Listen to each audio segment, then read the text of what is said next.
어쩌면 미국이 이미 때린 화웨이보다 지금 때린 SMIC가 시진핑의 눈에서 더 많은 즙을 짜낼 만한 조치입니다. 미국으로부터 기술 독립을 하기 위한 중국의 반도체 굴기, 그 핵심에 있었던 필수 기업이 SMIC였기 때문인데요. 그리고 재밌는 것은 미국이 중국을 때렸는데 애꿎은 일본도 옆에서 함께 울게 생겼으며 가만히 있던 우리 한국은 갑자기 웃게 되는 기이한 상황이 펼쳐지고 있습니다. 워싱턴 포스트는 미중 간의 무역 긴장 고조로 중국 최대 반도체 기업에 대한 기술 수출이 제한되었다 보도하고 있습니다. 미 상무부는 SMIC가 중국의 군대를 도울 수 있기 때문이라 그 이유를 밝혔다는데요. 워싱턴 포스트가 검토한 기관의 서한 사본에 따르면 미국이 가진 특정 기술을 SMIC에 수출하기 위해서는 미국의 허가가 필요하며 이에 대한 미국 기업들에게 통보를 한 상황이라는 것입니다. 그 물증이 있고 없고를 떠나 중국의 군사 확장에 대한 전 세계적인 우려라는 명분이 있기에 이렇게 밀어붙일 수 있는 미국인 것인데요. 반대로 중국 입장에서 보면 이렇게 미국의 좌지우지되는 자신들의 국가 운명을 벗어나기 위한 몸부림으로 만든 것이 반도체 굴기, 즉 SMIC이기 때문에 제대로 타격을 입을 수밖에 없는 것입니다. 로이터 통신의 보도와 함께 관계자들의 전망에 따르면 미국의 SMIC 제재로 인해 한국의 삼성전자 등이 반사 이익을 볼 수도 있다는 긍정적인 의견들이 등장하고 있는데요. 미국이 중국 반도체에 싹을 잘라버리려는 이번 조치가 삼성전자의 입장에서 보기에는 중국 정부의 지원을 받아 공격적으로 투자를 늘리고 있던 잠재적인 경쟁 기업 SMIC에 대한 제재이기 때문에 나쁜 소식이 아니라는 것이죠.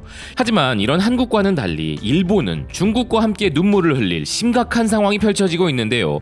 니케이 아시안 리뷰는 미 트럼프 행정부가 중국 기업에 대한 제재를 발령하면서 반도체 자급자족에 나서겠다는 중국 정부의 야심에 핵심을 찔렀다면서 이러한 미국의 조치는 SMIC가 반도체 제조에 필수적인 장비 수입을 어렵게 만들었는데 이런 조치로 인해 직접적인 피해를 보는 기업들이 생겨났으니 그 해당 기업들이 바로 도쿄일렉트론과 스크린홀딩스와 같은 일본 기업들이라는 것입니다.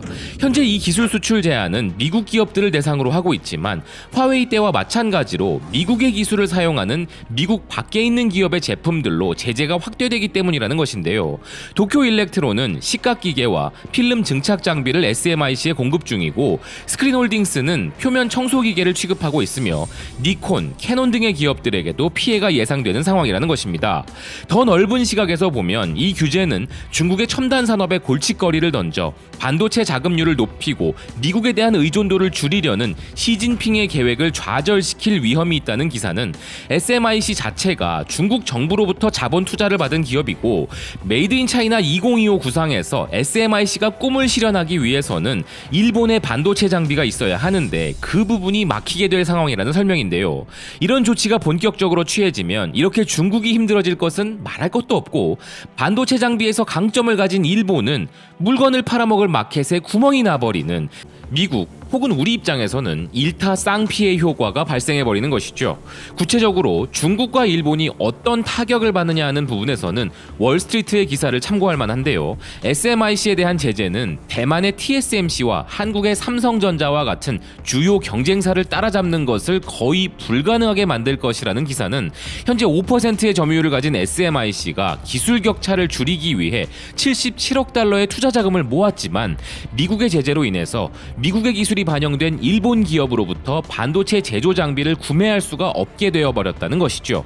즉 정부를 등에 업고 무서운 속도로 삼성전자를 위협하려면 막대한 자본으로 생산 라인을 넓히고 기술 개발을 해야 하는데 그런 중국의 계획에 브레이크가 걸린 상황인 것이죠.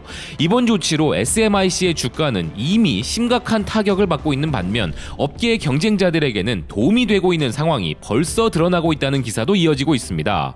SMIC와 정면으로 경쟁 중인 대만의 유나이티드 마이크로 일렉트로닉스와 뱅가드 인터내셔널 세마이컨덕터의 주가는 각각 10%와 9% 상승하였으며 한국의 DB 하이텍 역시 상승하는 등 경쟁업체들의 반사 이익이 나오고 있다는 것이죠. 그런데 이에 대한 중국의 반응들도 흥미롭습니다. 먼저 SMIC는 아직 그들은 미국 정부의 공식적인 통보를 받지 못했고 미국이 주장하는 군사적 사용과 용납할 수 없는 위험에 대한 언급이 없었다면서 현재 SMIC는 중국군과 전혀 관계가 없고 군용 제품도 제조하지 않으며 민간 및 상업 기업들에게만 제품과 서비스를 제공한다는 사실을 반복해서 이야기하고 있는데요. 이런 미국의 중국 기업에 대한 제재는 미국에 큰 횡재를 안기지 않으며 그저 11월 대선을 앞두고 정치적인 이득을 위해 필사적인 압력을 가하고 있는 것으로 중국은 분석하고 있다는 것입니다. 또한 베테랑 업계 분석가인 마 지후아는 이것은 허풍에 가깝다면서 중국은 이런 협박에 저항할 수 있는 동시에 반도체를 자급할 수 있는 기술을 개선해야 하며 미국의 제재는 결국 빈손으로 끝나거나 더 많은 것을 잃게 될 것이라 주장했습니다.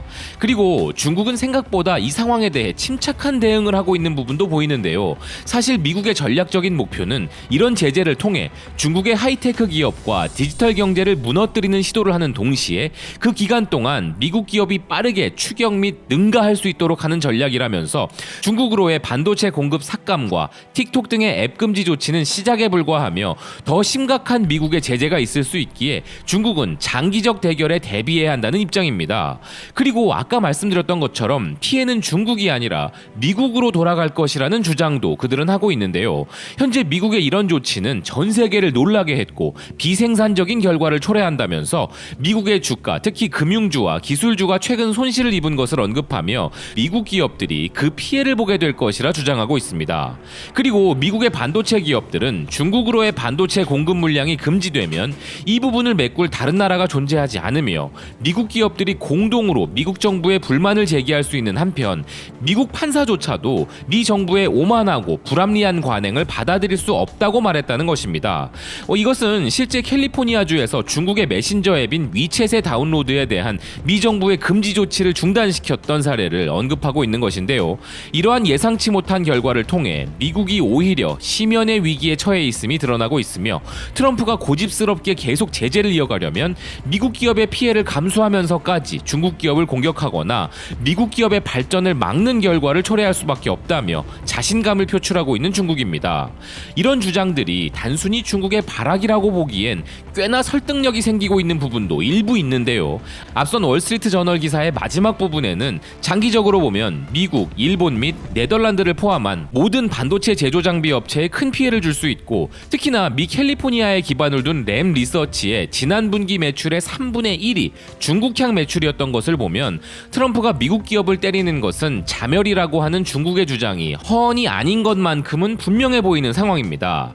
홍콩의 아시아타임즈는 도쿄 소재 라이트스트림 리서치의 분석가인 스캇 포스터의 의견으로 이런 미국의 조치에 대해 중국에서 판매가 더 이상 성장하지 않거나 중국에서 판매가 감소하는 것 혹은 중국에서 판매가 전혀 없어도 되는 그런 미국 기업의 투자 가치를 계산하는 사람이 있을까 하면서 특히나 미국 기업들은 중국 시장으로 인한 위험에 노출되어 있기 때문에 일방적인 미국의 제재 조치는 미국 기업이 크게 다칠 수 있으므로 정당성이 떨어진다는 해석을 내놓고 있습니다. 이러한 미중 전쟁에서 우리는 중립선언이 최고의 입장이겠으나 현재 미 국무부 폼페이오 장관과 중국의 왕이 외교부장이 연달아 한국을 방문하는 것만 봐도 한국의 입장 표명에 대한 그들의 압박이 있을 것이라는 예측이 가능한 상황인데요. 아무쪼록 한국과 한국 기업들은 피해 없이 실익을 거둘 수 있는 방향으로 사태가 진행되길 바란다는 생각입니다. 지금까지 BK 뉴스 브리핑이었습니다. 시청해주셔서 감사드립니다.